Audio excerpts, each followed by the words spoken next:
right, let me start by asking all of you a question because it'll be helpful for me to gauge content, kind of a level of detail for tonight. If we imagine a continuum, a scale of 1 to 10, and 1 would be kind of familiar with functional medicine.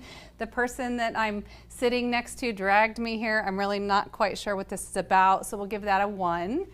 10 would be, I have been studying up on this stuff for decades. I actually am not quite sure who you are because I could teach the class. So imagine that's a 10. That also might mean I might ask you to trade places, so be warned. Just shout out some numbers. Where do you find yourself right now on that continuum? 4. 6. 4, 6, 3, 4, lots of 4s. So I'm hearing lots. What? 0. You dragged her. Okay, fair enough. That wasn't even on my scale, so that's, welcome. Be prepared to learn a lot. All right, I'm hearing a lot of 5 and unders. If you're a 9 and you didn't speak up, well, there might be some redundancy for you. Come on in. Welcome, welcome. Yeah, you can, yeah. I think he'll snuggle up with you. I'm not sure. I'm sure you just met him, I'm sensing, so that's how it goes. So the purpose of tonight is really a few key things. One is to start to give you a working definition of functional medicine. So if you find yourself a 0 or lower on that scale, just be able to articulate if you run into somebody and they say, what the heck's going on at the Livewell clinic? That you can articulate that. You have functional definition of what that means. The second thing is probably even more important is that's to talk you through how we do what we do. Because there are nationwide lots of functional medicine clinics. We're actually one of 2 in the state of Iowa that do this exclusively. But it's also important for you to understand what our process is like. And we're very, very transparent about that. So that's timeline. That's, yes, we're going to talk about money. That's number of visits. It's things that you would want to know before you decide for you and your family that this is a good fit.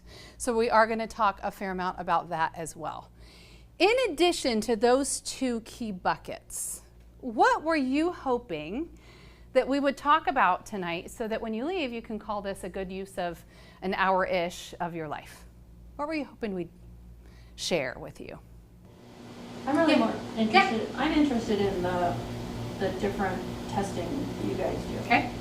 And in general, we'll talk broadly about services.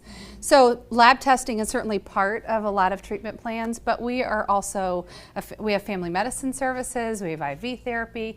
So people actually enter into this practice as a patient through lots of different paths. So we'll get to that too. What else? I'm tired of trying to find ways to feel better without having meds pushed down my throat. Mm-hmm.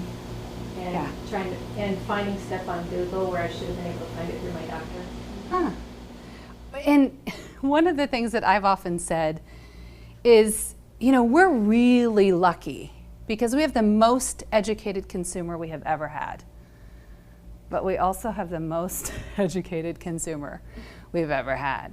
And I don't mean that that's a bad thing, but I mean that just getting information from friends and Facebook groups and chat areas on the internet can be overwhelming. And you can find someone who will stand on the top of a mountain and tell you how wonderful a particular supplement, a particular test is, and have someone else as vehemently speak against that very thing.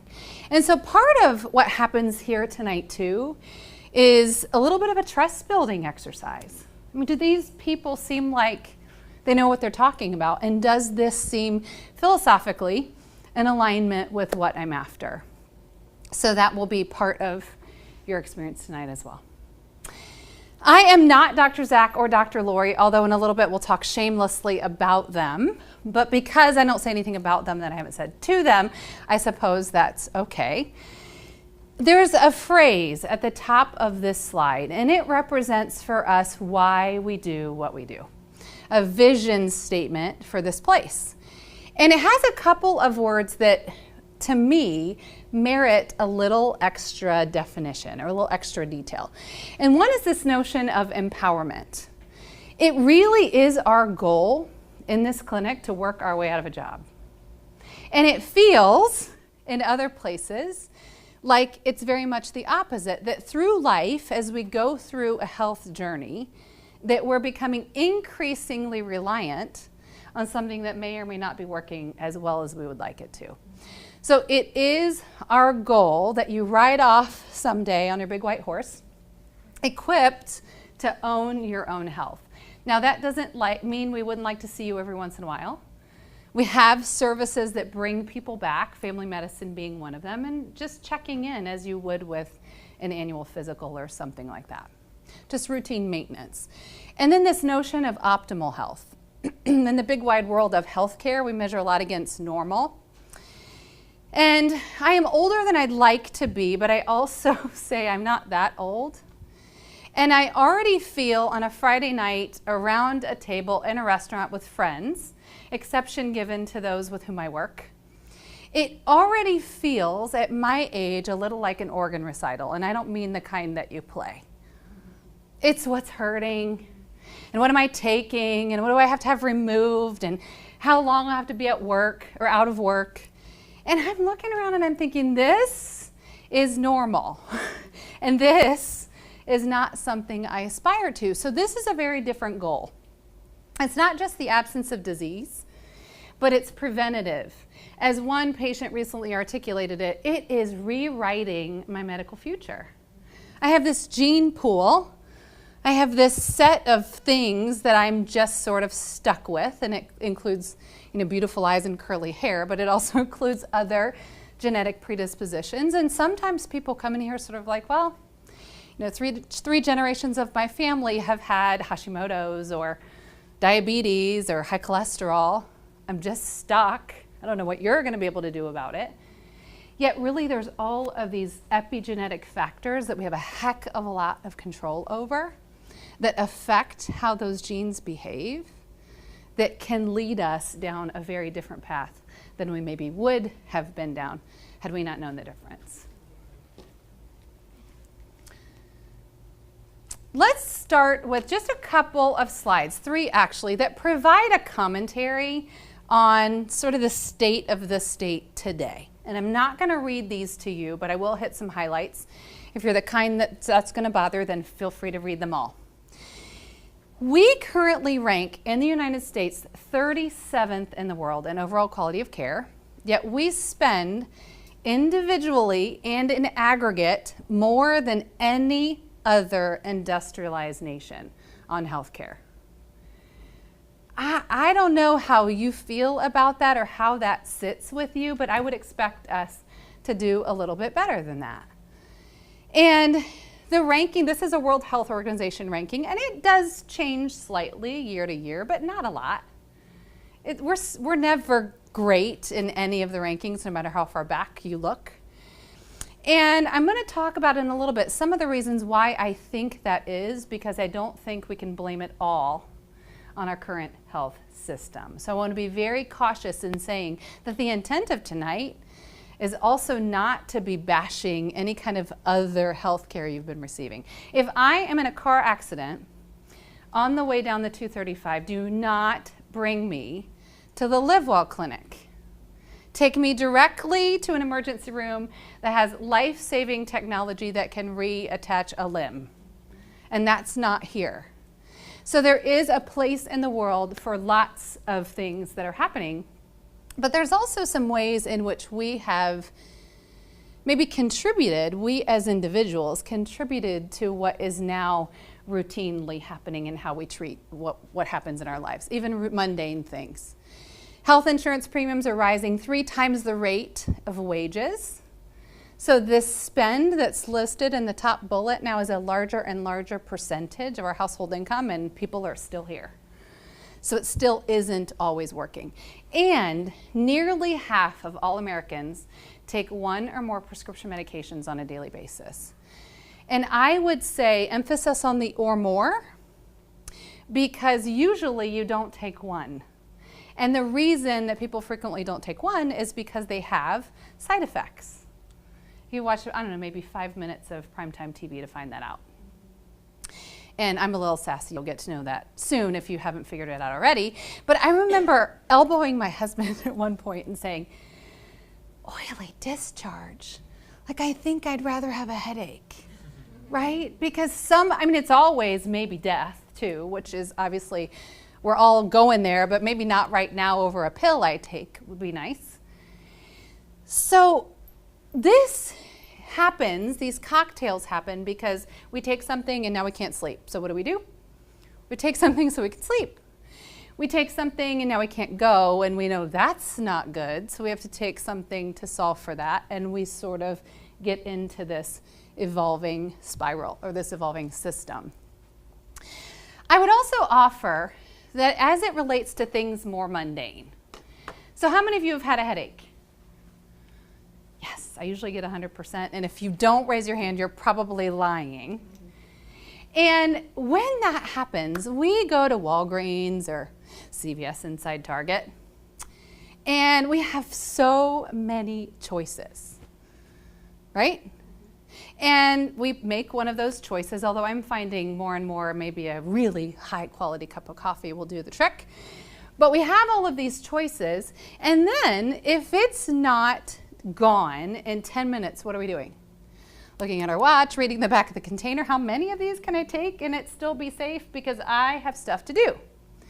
Because busy is the new fine.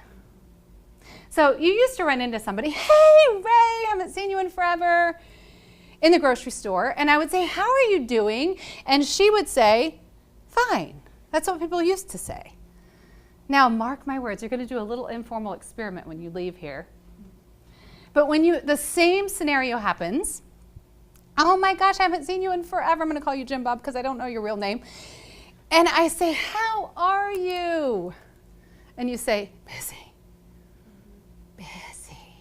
And I've heard it so much that I even came up with a reply. I say, well, it's better than the alternative, which I suppose it is. But what it has created is this impatience around stopping and saying something like, I sure have been getting headaches a lot. I wonder what's causing them. Blood sugar, high or low, blood pressure, high or low, stress, lack of hydration.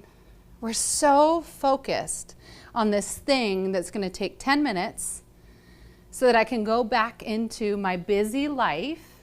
We don't stop and think about, wonder why this is happening in the first place. And that, as we'll talk about a little bit more in a minute, is really the critical difference between functional medicine and what we're going to call reactive medicine. And so we have some different language that I'm going to put to that in a little bit. Now, in conjunction with some of those other statistics, so imagine these things are happening at the same time over the same roughly decade. 1 out of every 4 Americans actually report eating fast food every single day. French fries, actually the most commonly eaten vegetable in America today. We actually spend 100 times more per capita on fast food than most other countries in the world. We eat out 40% of our meals. We have a caterer that helps us with our food, which, by the way, no one has touched. Shame on you. It's so good. And her slogan is, eating in is the new eating out. And if you stop to think about it, that's true. I don't really care much about Burger King statistics. I just forgot to take that one out, and I've been saying that for like 6 months. 20% of meals in our country today are consumed in the car, and honestly, if protein shakes and bulletproof coffee count, I am soundly in that statistic. Why? Because we're busy and we're going back and forth place to place. And we consume 31% more processed food than real food. So it becomes, as you take a look at these kinds of statistics, in conjunction with some of what I shared from the last slide, it becomes really undeniable that the two things might just be connected. And they are how you fuel this beast, how you fuel this very complicated machine matters. And if we do this routinely, then it isn't super surprising that things don't always work out the way that they should. And then finally, 1 out of every 3 children in the United States will develop diabetes at some point within their lifetime. 60% of Americans can now be defined medically as either obese or overweight. So that's well into the majority. And 60% of us admit that we get very little, if any, exercise on a daily basis. So all of those things put together is not necessarily a recipe for happy, healthy lives. But as we're going to continue to talk through this, it can also seem kind of really simple. Like, Christine, if it really was this simple, why wouldn't we all do it? Well, we should. Why don't we? And so that's some of what we're here to support you to do. Now, here is a definition of functional medicine. But this creates this is a good definition on which we'll build with some of the other information. So I'm going to read it to you. Functional medicine is personalized medicine that deals primarily with prevention and underlying causes instead of symptoms for serious chronic disease. Prevention and underlying causes instead of symptoms for serious chronic disease. Now, we rely primarily on a couple of things to do that. One is nutrition. We talk a lot about food here. And medical grade supplementation. And together, those things begin to enable the body to do what it does best, which is heal itself. And it isn't magic. It's just hard work and discipline that are associated with those things. Now, this slide is always my cue. I will not use the words tonight, traditional and alternative medicine. Because if you live and breathe and work in this space, everything else is alternative. So what seems to be a better description for us as we compare other types of care to the work we do here would be reactive and proactive. So if we are symptom-based, if we treat headaches and make them go away, that's reactive medicine. If we're seeking to understand why those headaches show up, prevent more from happening, and prevent maybe other things that are brewing that we don't even know about from showing up at all, that's proactive medicine. And so we'll refer to what we do as proactive, and I may occasionally refer to other types of practice as being reactive. So hopefully those definitions will work for you too. Now, the next 2 slides illustrate the significant difference between a symptom-based approach and a root cause-based approach. So in the system in which we live today, it all starts with a thing. And it seems to be really important to people to even know what their thing is called. People come in here all the time saying, I know something's not right, but nobody knows what it is. And it isn't necessarily our goal to give your thing a name.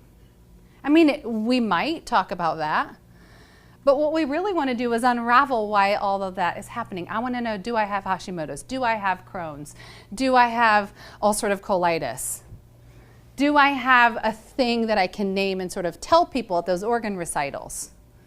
And I'm not trying to make light of it. I just want you to understand that diagnosis of disease isn't really what functional medicine is about. It's about identifying why things are happening and solving that. And what have we done? I always say I'll pay you later for that delightful segue. But routinely what has happened is we've managed the symptom. We've put a Band-Aid on it. And people even think, well, that headache went away. I guess I'm fine. And symptoms are a really poor gauge of health. Because if they are a really good gauge of health, then none of us would hear these stories that I know I've heard more than I'd like.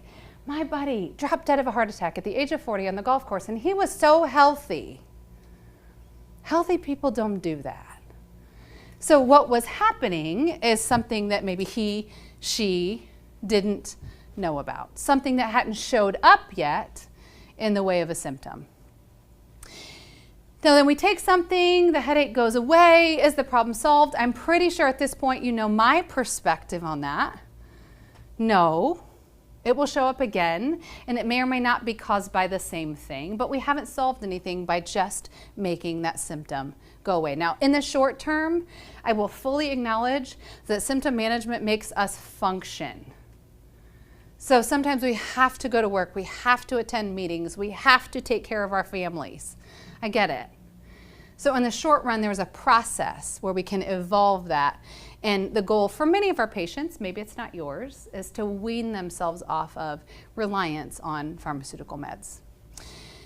Very often, as I also mentioned, other things happen because of what we're taking, and then that will lead ultimately to more drugs, drug toxicity. I think you all likely know that all of those meds we take, that's really hard on our kidneys and really hard on our liver. It isn't easy for our bodies to be processing all of that, and many times for a long time. Some people have been on things for decades when they come here. So ultimately you can see a very downward spiral in what I would consider not to be a very optimistic color.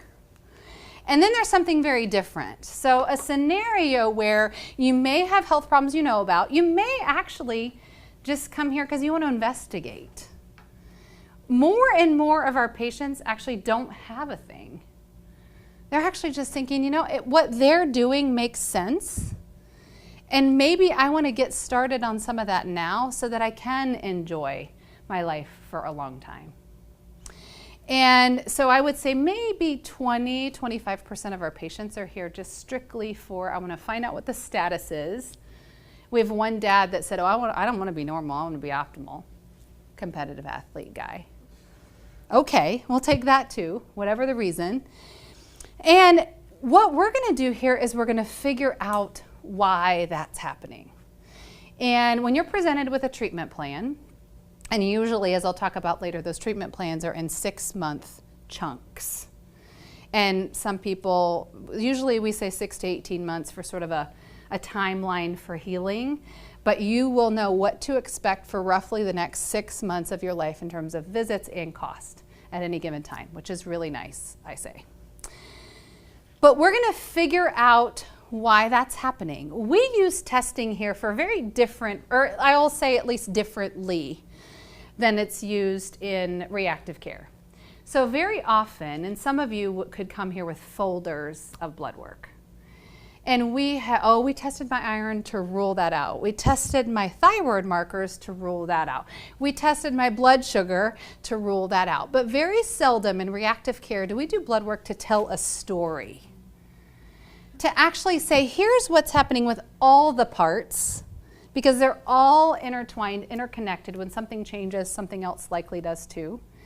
And so here we're really using labs to tell a story and then measuring progress based on labs as well. So there's evaluation as part of the process, but also re-evaluation as part of an ongoing process to make sure that everything is changing in the right direction. As I mentioned before, medical grade supplementation. That can also take the form of IV therapy. So anybody here just because of interest in intravenous therapy? No? Yes? Exclusively? Just for the vitamins. Okay. Yeah. But potentially as part of a treatment plan, or you just want to go straight to IVs? No, I'm interested Okay. to see what it's about. Okay, perfect. Because we introduced that, time flies. I mean, it's been probably 8 months, 9 months at this point.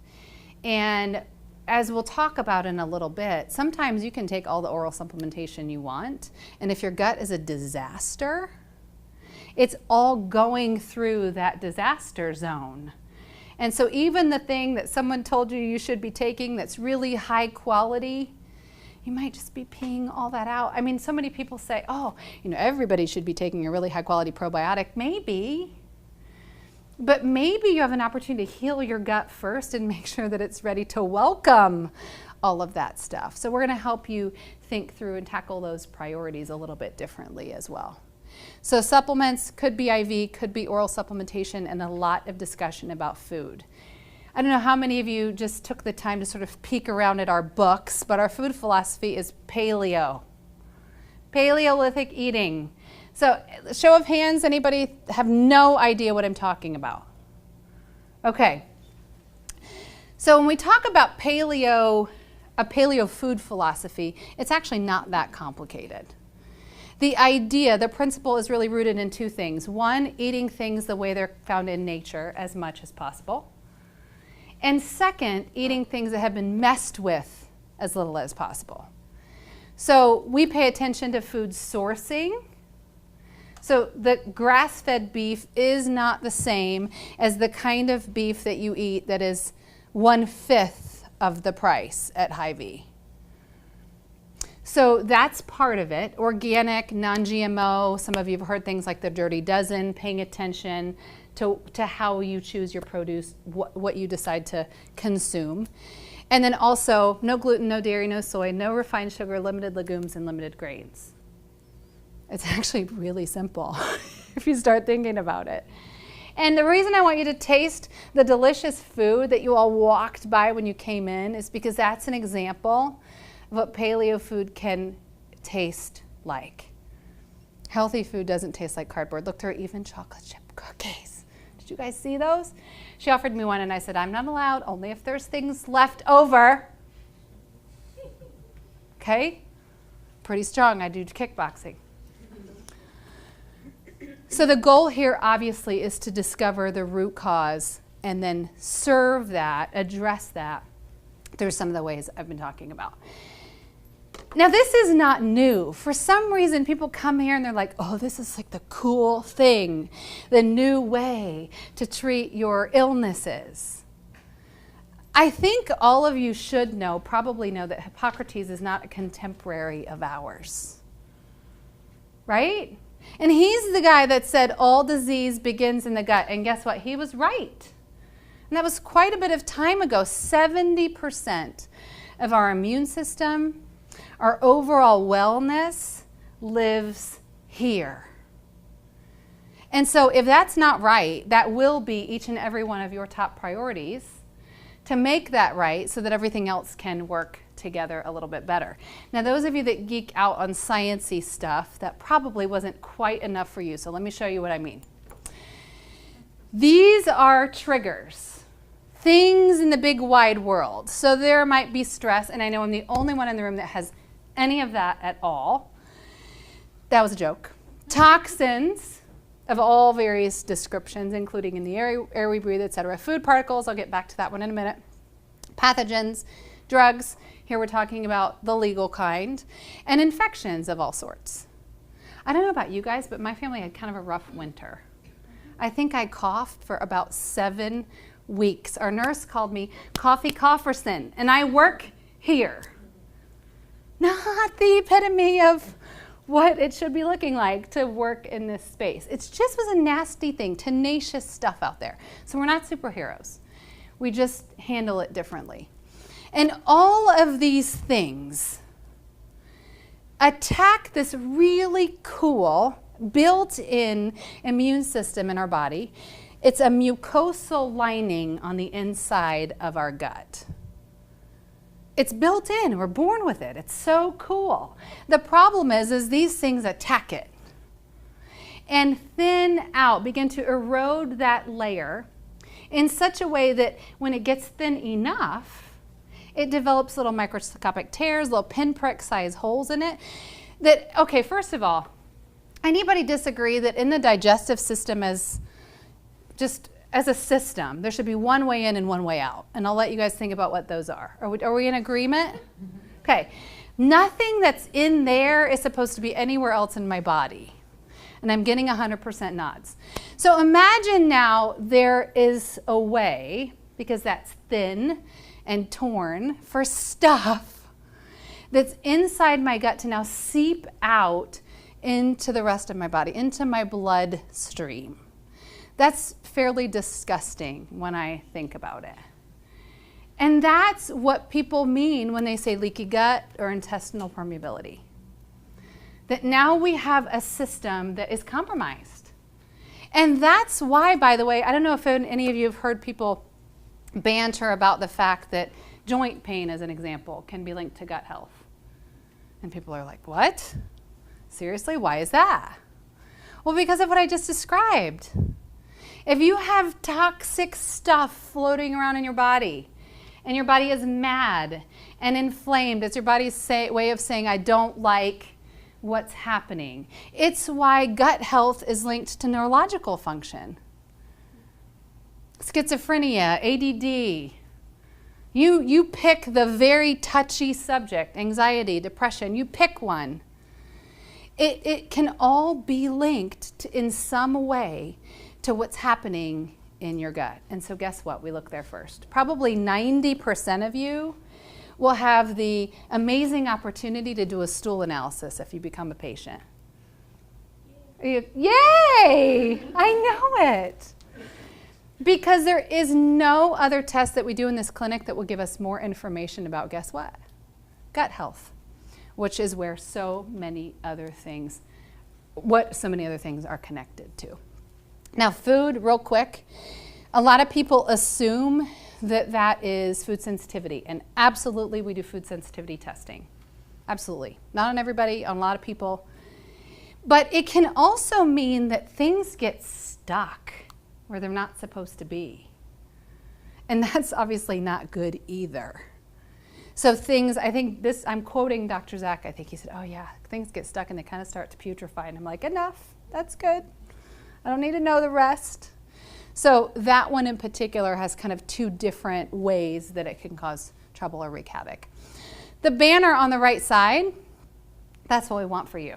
We want you to know you have choices, that you have the opportunity to prevent some of the things that I just described from happening to you, or at the very least reversing that if it maybe already has started happening, to provide education, to help you feel active, to play an active role in your health, and to provide alternatives, help, healing, support, progress, quality of life. You fill in the blank with the word that you aspire to. Education is a really important part of what we do, and it starts right now.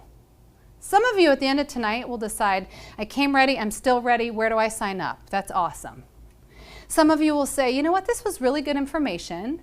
I'm going to bump it up against some other things that I'm investigating, and then we'll see. I'm going to talk about it, I'm going to think about it, I'm going to research, and maybe in 2 days, 2 weeks, 2 months, you call us, and that's great too. And then some of you, by virtue of the education that you get tonight, will say, I don't know. Like, I don't know if I'm ready for this. This seems like a pretty significant change in my life. And maybe it isn't a good fit, which is exactly why we do this. Because education, getting the information out there so that you have an actual choice versus just being in a system and not understanding there is a choice, that's our goal. And then once you're a patient, we have movie nights. We're showing a series right now on autoimmune disease, which is a pretty hot topic for our patients. We have Livewell chats the second Tuesday of every month. We just pick a topic. We just had one on how we all stock our medicine cabinets. We have some on female health. We've just had any number of different things. People come, ask questions, and more than anything, develop community with other patients. Because you'll be in a room with people that just started and they don't really, it's like being on a roller coaster and the top of the dip is coming and you don't know what's on the other side. It's a little like that. And so you have people to paint that picture for you. And it's neat. It's neat to see what's ahead when you are willing to make these changes. The path, 6 to 18 months, 6-month chunks. When I first had this slide created, because I am a talker, I am not a slide designer. So I was talking about kind of the metaphor of the road, and you'll see the next one kind of has some milestones along. And the guy that put this together made it say, Functional Medicine Expressway. And I went, oh, like I'm not sure that connects all that well with 6 to 18 months. It feels a little more like 0 to 100 in 5 seconds. And so I want to also paint a very honest picture about this isn't a 10-minute fix with something you buy at Walgreens. But what is cool is it's root cause based and it's permanent. And that's awesome. So let's talk a little bit about this path. Discovery, you're partly in it. You're discovering something. What is functional medicine? What is this place about? How do they do what they do? What is it going to cost to some extent?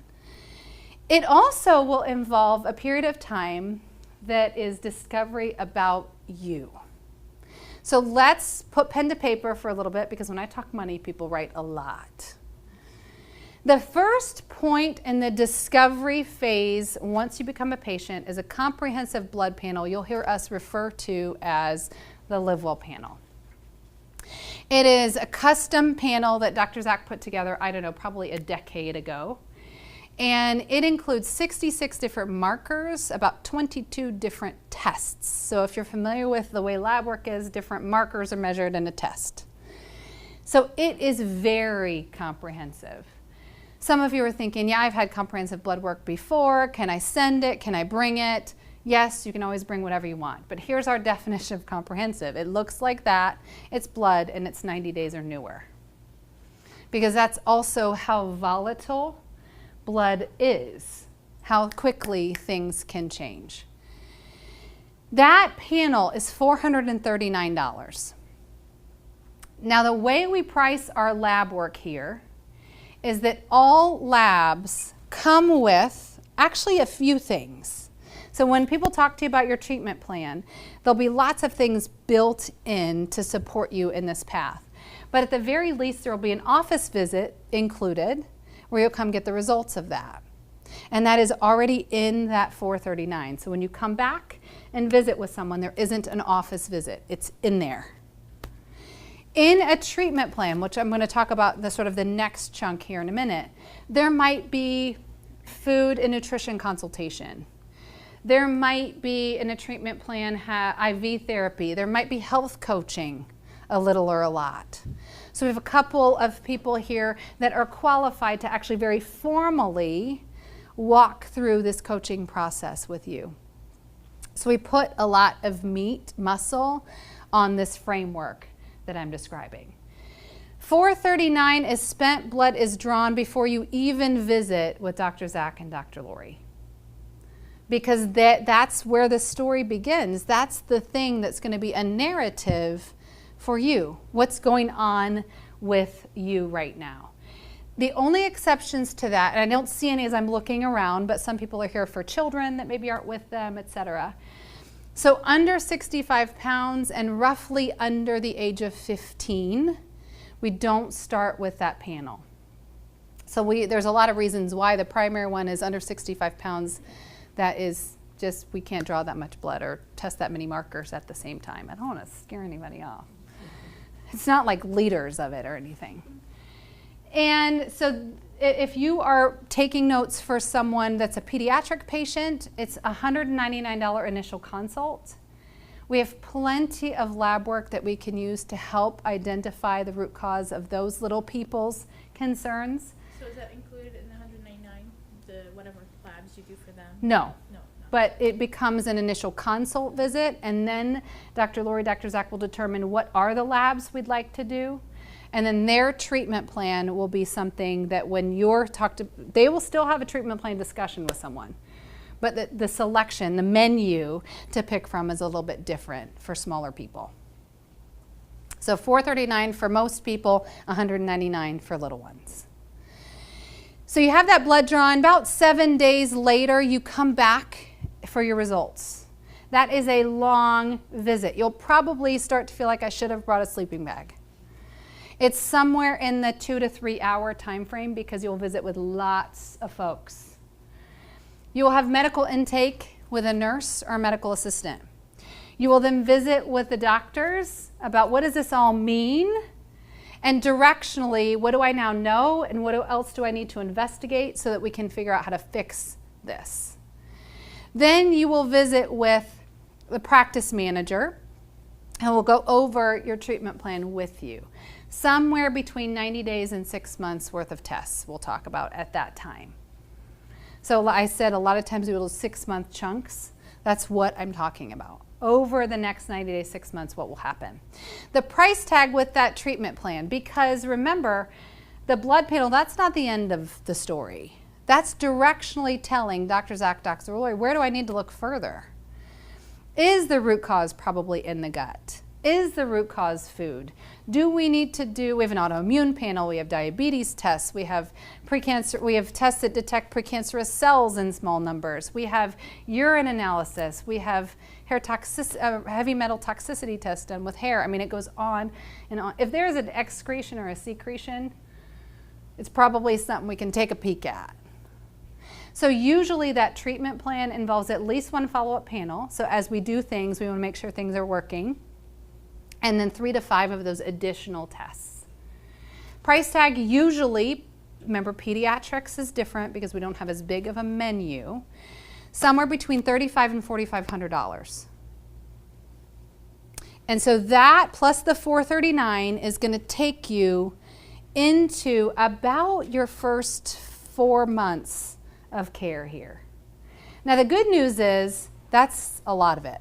That's a big chunk of it. There's a lot of investigation, a lot of information early on in the process. But remember we talked about reevaluation. So where you see promotion, where you see support. I had someone about 60 days ago, I would say, sit in this room and say, you know what, I went to a clinic like yours in Colorado. And it's funny, it's always Colorado, California, or Florida. Those are like the 3 cutting edge states, it seems, in functional medicine.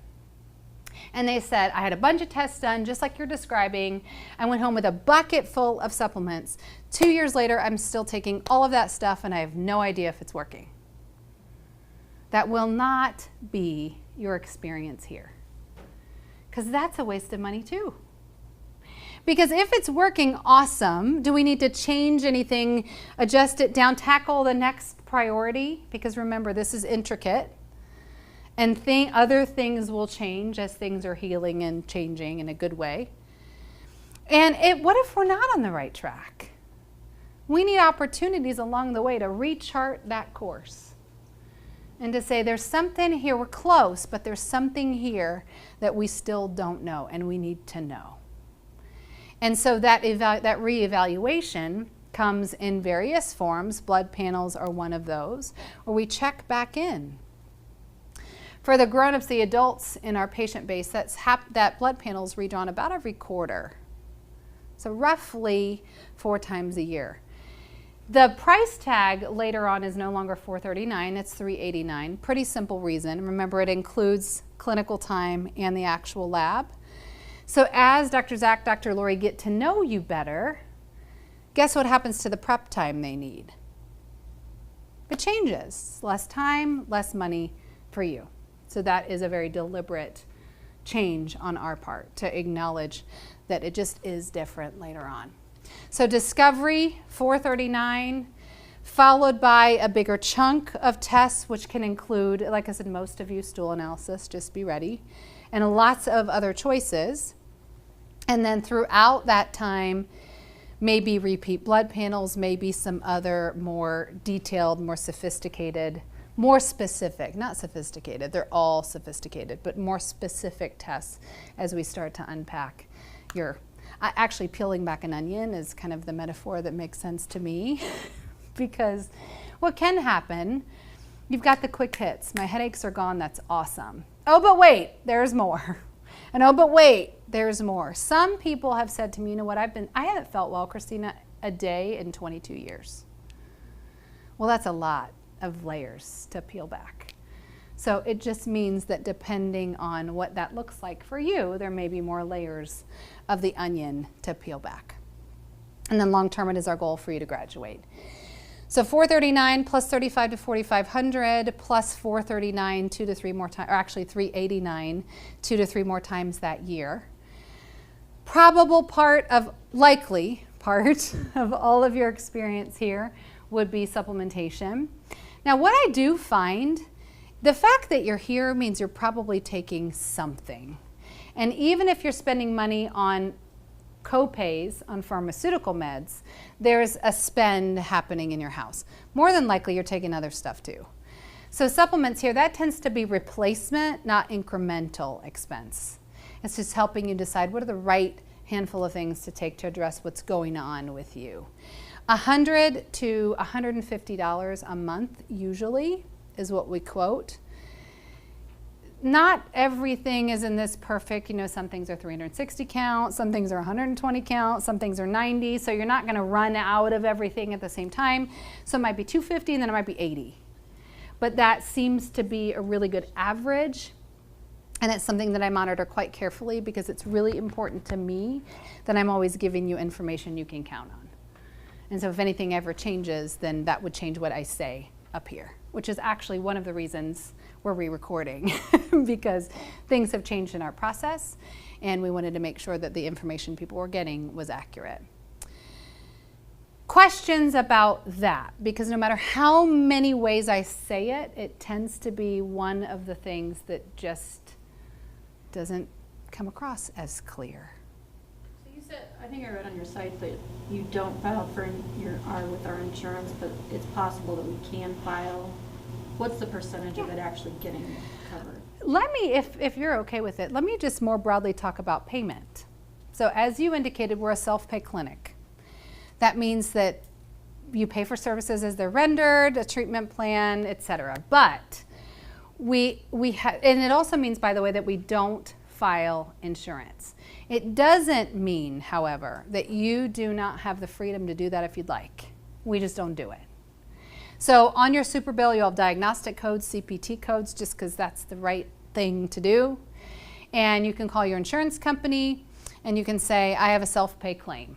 And they'll send you a form, and more than likely the form will have you transpose everything on your super bill onto a form in a different order. It has to do with data entry, I'm told. And then they'll decide. Now, if you do receive reimbursement, keep in mind that it will be for all of you an out-of-network provider, which automatically slashes your reimbursement should you get any. Beyond that, I wish I could answer your question more specifically. What I do know seems to affect the process is persistence. So most people that I hear actually having received a check back had to try at least twice. Beyond that, there doesn't seem to be any rhyme or reason to it, and I continue to ask. I try to find a theme of a particular insurance carrier, a particular plan, or a particular something, a particular maybe symptom group, and there just isn't any.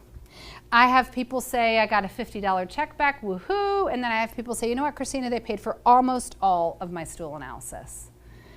I would still say that it's statistically on the side of improbable. So if this is like a gambling thing, it's not a statistic that I would bank on. And I say that because if it is a contingency for people, like if people are saying, I can't do this unless, I don't rest easy at night with the odds. But I'm also not saying that it won't happen, and I'm also not saying that persistence doesn't seem to pay off. Now, if any of you have flex spending accounts, HSAs, yes, most common way people pay. So when it gets to be November and you're still here, I guarantee you will change your amount you put in because you will recognize, heck, this is great. This is a way that I can make this make sense from a tax perspective. I don't know how familiar you are with non-traditional insurance, so medical cost sharing, and I'm not pitching this, but some of you will leave here and research it. But these are medical cost sharing plans where members pay in, there's a pool of money, and things are paid out. Reimbursements are distributed. It's funny how it sounds just like insurance. What it doesn't have is all of the layers of bureaucracy that go with it. The binders of if-then scenarios. If this, then we'll pay for this. And functional medicine, by the way, doesn't fit very well into those formulas. Because when you start saying, I want to test stool because of someone's rheumatoid arthritis, that doesn't fit into a reactive care model. So I hope what you're hearing is do it, try it. Best of luck to you. But it's for sure less than 10% that you'll get a check back. We have payment, if you don't mind. Couple of other things might be important for you to know. One, we have payment plans. So we're a care credit provider. If any of you are familiar, some of you may even have a care credit account because of braces for your kids or yourself, because of cosmetic dentistry, because of things that veterinary medicine, things have happened in your life that haven't been covered by your insurance. We are a care credit provider, so we can take that and you will have 6 months interest-free to pay for that. That's nice. But we also essentially create the same thing in-house. And the conversation is pretty informal, I would say. We do sign documents, so there's an agreement between us, but it sounds a little like, okay, Christina, okay, Lisa, okay, whomever. Half of this feels comfortable to me today, but just based on what I have coming up, things I know, etc., I'd really like the opportunity to break down the other half. How about 3 payments? How about I get paid on the 15th, draft my checking account. We set it all up electronically, so it's automated, and you're on your merry way. So it has been our goal over time to make this possible for as many people as possible. Yes? So if I want to call our insurance company and just ask, Yeah. what would this be labeled? Would you just say functional medicine or would you say primary care? It won't get you far if you say functional medicine because they're going to want to know the actual test. So a lot of people will just start with finding out about the blood panel. And Melissa, we could probably even print those. We have a list of the CPT codes that are in. Can you tell we've been asked this question before? Yeah. What it won't give you though is the other piece of the equation, of the formula, because a lot of times they can't tell you what they'll pay for until they have a diagnostic code that goes with it. So sure, feel free to call. I don't know what that's going to tell you or them. All right, blow through a couple of slides, just introducing you to the faces you might see. Dr. Zach, Dr. Lori, Hannah. Dr. Zach originally went to chiropractic school. There's a whole bunch of letters behind his name: DC, DABCI, CNS, LMNOPQ, whatever. The biggest question I get, which is why I choose to actually call it out here, is, chiropractor, do you adjust people? Well, not really. Not him anyway. Well, then why, Christina, did he go to chiropractic school? Well, I asked him this question because I'm pretty sure that he hasn't adjusted anybody since he graduated. Which means that even if we did adjust people, you probably wouldn't want him to do it. Shameless pitch, my husband is a chiropractor in Windsor Heights. I can give you his number if you'd like. But when I was talking to him about this, I said, I get this question a lot. And actually, I've known you a long time and I don't even know. And he said, well, Christina, I have always had a passion for food. And he's a foodie. He's a great cook. He likes good food that other people make. And he's always had a very strong grounding in the idea that food contributes to health and wellness. Always, always. And so he was going to go to med school. And he started investigating med school curriculum and seeing, well, how much of what I'm going to study actually links back to my passion, which is food, and specifically food and health. And in most cases, he found precisely 1 hour of coursework dedicated to nutrition. So that obviously wasn't going to work. And so chiropractic school very simply gave him more of what he was passionate about, which is an emphasis on fueling the machine properly. Now, the reason that this was also important for me, because to be completely candid, I can get a little judgy. And I hear things and I see things and I go, are you kidding me? How is this possible that people don't know this? And then I hear things like that. And I go, well, that's why GI docs in town tell people that it has nothing to do with food, because they don't know what they don't know. They don't know what they haven't been taught, and they don't know what they themselves have not been interested enough by to go find it out. So it isn't about, everybody's out there trying to do the next best thing. I firmly believe that. But it's just about a different idea about what that best thing is. And to me, it just makes sense that it's garbage in and garbage out. I tell my kids, your body knows what to do with broccoli. It does not know what to do with a Skittle.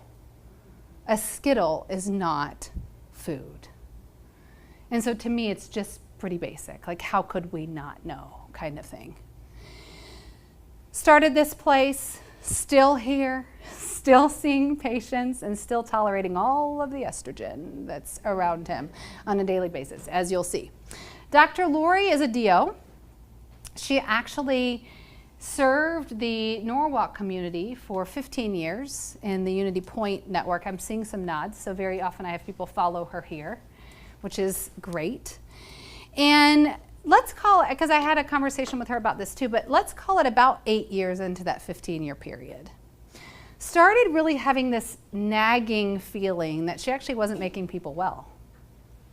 That she was helping them manage symptoms, but they were increasing their dependence on the care that she was giving them. And so she, on her own investment of time and money, started pursuing a functional medicine certification. And then through connections and over a few good cups of coffee, can you tell it's a thing for me? We eventually ended up welcoming her here to the clinic, and it has been a really neat partnership. They have different backgrounds, they have different personalities, they have different communication styles. More than likely you'll interact with both of them, and that's good because you will see things differently from both of them because of just the way that they are. Hannah is an RN. Have a great night. Sure, I understand. And she will do all the phlebotomy. She will do IV therapy. Melissa is a medical assistant as well. So in addition to sometimes being up here, although not that often, she might be the one that also draws your blood when you're in. Lisa and Lynn, general practice staff, like practice support, front desk support, phone calls, scheduling, treatment plan discussions, kind of all of that is around making sure your experience here is a good one. And then sort of outside, sort of inside, so wearing a little of both of those hats, we have a couple of people, one of which is me, that we call outreach. So my role here has continued to change, I don't know, pretty much nonstop since I got here about 3 years ago. And I am a recovering banker, forgive me. And after I left the bank, a little bitty one across the street actually, and I actually spent a number of years in executive coaching and communications training and taught people public speaking. Hope I'm doing all right. And I also have been involved with small business strategy for a pretty long time. And my second little nugget showed up, not unexpectedly, but still. And I decided that 70% travel probably wasn't going to work. And so here I am. And the reason I'm telling you all of this is because one of the things that I do is I look at all the stuff behind the scenes. And I do focus groups, and I make sure our patients making progress. Are they leaving? If they leave, why? What services do they need that we don't offer? And all of the things that you see here today that weren't here 3 years ago are not a product of me. They're a product of all of you and people like you who said, you know, it would really be nice if I had this and that. And so part of my job is to continue to try to make those things happen so that this is a successful experience for as many people in our community as possible. Kate, I don't want to make light of her image. You just won't see her here necessarily that much. She teaches our group foods classes and also does some one-on-one nutrition consults. And because food is such a big part of what we do, obviously her role is important. It's just she's not here on a daily basis. Summary. Functional medicine is firmly rooted in a few key principles. One is that we're a science-based field of health. And I have this bullet because I continue to have to say that. There's no magic in this. There's lots and lots and lots of science and lots of hard work on the part of the patient. And we can do so much, and we can give you information, and we can discover things, but in the end, we can't be home with you putting a fork in your mouth at night or making sure you take your supplements when you're supposed to take them. But everything we do is rooted in science. Biochemical individuality, we're all not the same. It's a complicated system. And so we want you to be at your optimal level, not necessarily what would be measured as optimal for someone else. Obviously, patient versus disease-centered care, the whole patient. And we view health as a positive vitality, not just the absence of disease. Benefits, the real cause of your health concerns. I could probably just have one benefit on there. Access to new testing, very simply because we're not connected to an insurance system. If you need to know it, guess what? We can find out. And there's nobody that can tell us what we can and can't order for you, which is liberating, people say, and not restrictive, as some people feel like it might be when they first come here. Does it look different financially? Absolutely. But permanent is better than a Band-Aid on something for a lot of years. Identifying problems, measuring success through scientific testing, a lifestyle that benefits you, your friends, and family. If you have teenagers and you go home and say, okay, no gluten, no dairy, no soy, no refined sugar, limited legumes, and limited grains, they're going to go, yay, what a benefit to me, right? But ask the families that have done for one. We're all going to do this if Jim Bob, he's gone so I can talk about him. If Jim Bob's got to eat this way, then we're all going to do it. And then moms come up to me and say, I've seen a change in me. My hormones are not out of whack anymore. My child, who I used to exchange like pages of notes with the teacher. This is what he did today. This is how he acted out. And this is what I had to do. And this is what you should do at home. I'm not getting those notes anymore. Because what's good for one really is good for everybody. And then obviously less reliance on the medical system, which long term to me is a really good thing, because as we talked about before, it's not always working as well as it could be. Paths, functional medicine, why most of you are here, we do have patients come in for family medicine or IV therapy. But there are also roads between. So throughout that process, people discover things, or they graduate and decide, you know what, I think this is a good place for my family just as a primary care practice. And so we have people navigate through all of those different paths all the time.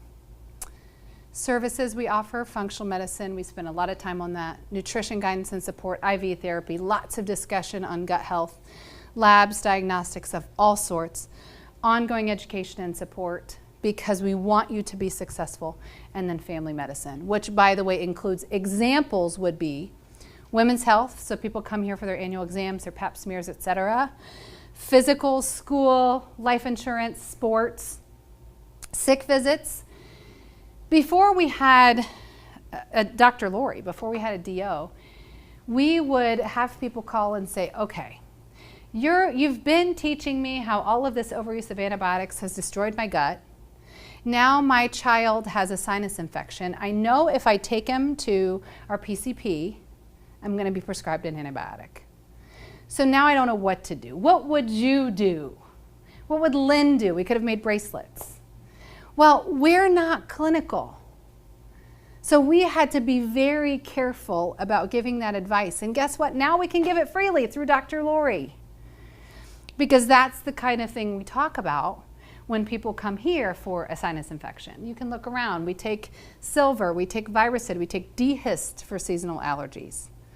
All products that are behave the same way in the sense that some of those symptoms will change, but don't take the toll on your body that both over-the-counter and prescription meds would over time. Well baby visits, and then finally just discussion routinely with people about alternative ways, alternative approaches to solve chronic disease. Here's how you find us, but guess what? You already have. But we look forward to seeing you and serving your family. So with that, what questions can I answer that I have not, that you need to know before you can make an educated decision for yourself? So initially when you do the blood work, you talked about food sensitivities too. Is that in the initial or is that in the treatment? In that, exactly, you got it. Yeah. Because I have a nut allergy, not a sensitivity. It's like an anaphylactic shock one. So. Yeah. I didn't know. And you already know that with Yeah, certainty. they would- No. Okay. But that doesn't mean that there might not be other things. Yeah. So that would be, she's right, in that next chunk if we do it. What else? That was an easy one. Just out, Oh, sorry, go ahead. just out of curiosity, what is the percentage of pediatric versus adult? Oh my goodness. Or close to it? Well, I can give you a sense of that. So I'll put it to you this way.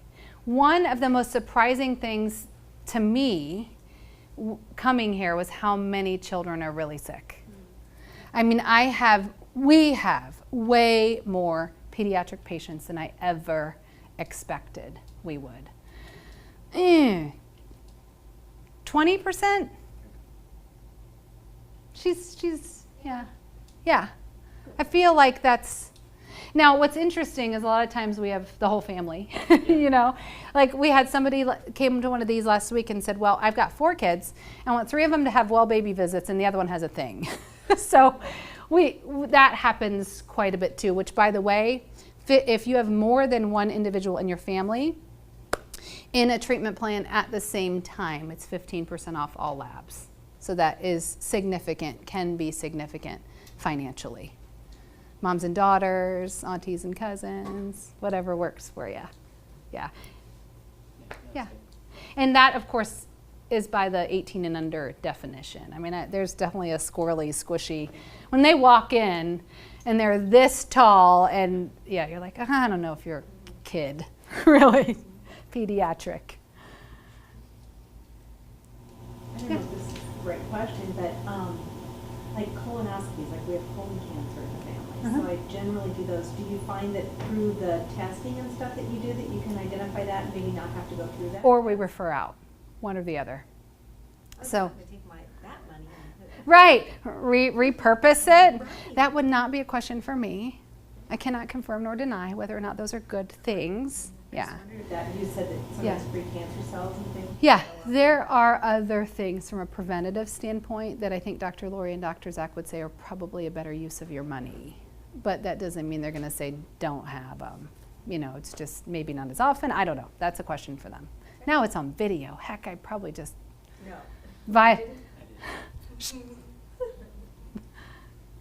What else? You mentioned the 90-day blood work, so I've basically been at Mayo for the last month out of the last 2 months.